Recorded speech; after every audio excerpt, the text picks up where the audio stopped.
Hi hello नमस्कार, कसे आहात सगळे? मस्त मजेत ना? तर मी आज गाजराची खीर बनवली होती आणि त्याची रेसिपी मी तुमच्यासोबत आज त्याची रेसिपी शेअर करत आहे।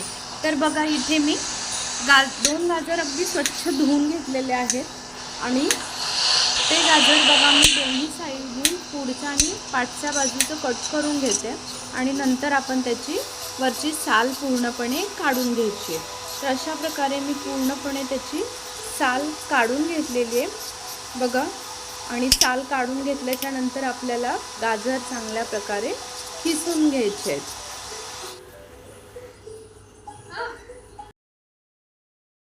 इथे बघा मी गाजरही चांगल्या प्रकारे किसून घेतलेले आहेत। आपण अगदी छान मस्त बघा, खाली छान असं एकदम लांब लांब असे त्याचा किस पडतोय आणि मस्त किसून घ्यायचे आहेत। तर गाजरही दोन्ही किसून घेतलेले आहेत आणि आपण आता नंतर त्याची खीर बनवायला घ्यायची आहे।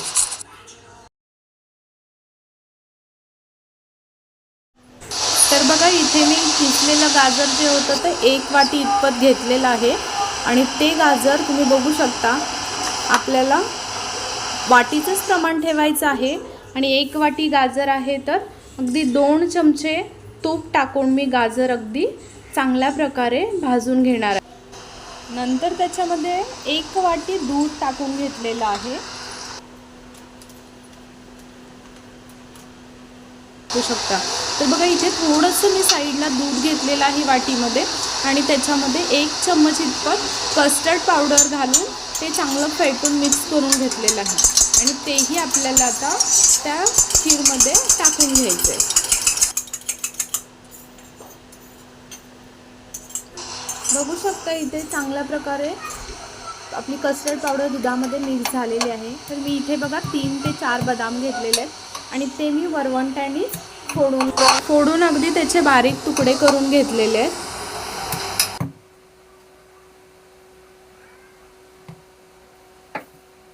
ते बघा फोडल्याच्या नंतर त्याच्यावरची जी साल आहे त्याची सालही काढून घेतलेली आहे।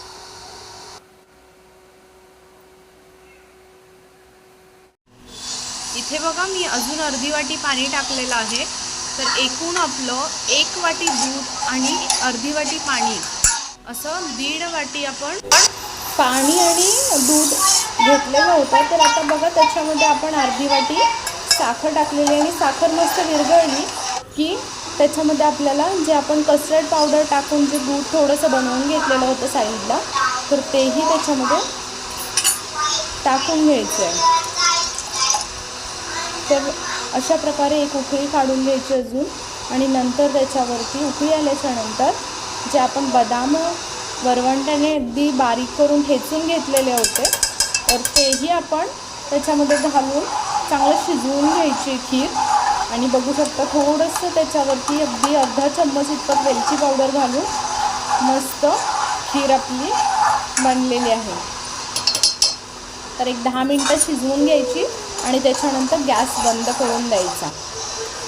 कलरही अगदी कस्टर्ड पावडरमुळे आणि गाजरचाही कलर अगदी छान त्याच्यामध्ये मिक्स झालेला आहे आणि खीर बघायला दिसायला अगदी उत्तम तर आजची आपली खीरची रेसिपी कशी वाटली नक्की कमेंटमध्ये सांगा। चॅनलवरती नवीन असाल आणि अजूनही सबस्क्राईब केलं नसेल तर प्लीज सबस्क्राईब करा, जेणेकरून आपल्या नवनवीन व्हिडिओंचे नोटिफिकेशन तुम्हाला येत जातील आणि त्यापुढील बेल बटनला प्रेस करायला विसरू नका। आणि आजची रेसिपी कशी वाटली नक्की सांगा, एक लाईक करा, शेअर करा।